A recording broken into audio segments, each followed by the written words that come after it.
Good morning friend, সকলে কেমন আছো? আশা করি সবাই ভালো আছো। তো আজকে সকাল সকাল কাজটা সব শেষ করে আমি রান্না চাপিয়ে দিলাম।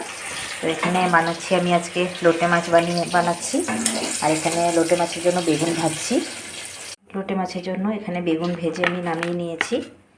তো আজকে কি রান্না করলাম, এই যে ভাত হয়ে গেল, আমার যা হয়ে গেছে, বেগুন ভাজি করলাম, এই যে ডাল করে, আর এদিকে শাক বানাবো। এই শাকগুলো রসুন দিয়ে বানাই আমি। তো এটাকে মূলোর শাক বলে। তো তোমরা কে কী বলো আমাকে কমেন্টসে জানাবে। আমার ভীষণ খেতে ভালো লাগে এই শাকটা। তো তোমাদের দাদাভাইকে বলেছিলাম, তো নিয়ে আসছে এই শাকটা। আজকে এটা রান্না করব। তো আমার রান্না প্রায় হয়ে এসছে। আজকে এগুলোই হবে ঘরে রান্না। তো শাকটা দিদি আসলে শাকটা কেটে দেবে। তো হয়তো এত সময়ে চলে আসছে দিদি। তো শাকটা কেটে দিলে, শাকটা করে নিলে বাস হয়ে যাবে। আর মাছটা এখন বসিয়ে দিচ্ছি। তো আমার ভিডিও সবাই কেমন লাগে তোমরা কমেন্টসে জানাবে। ততক্ষণে টাটা, বাই।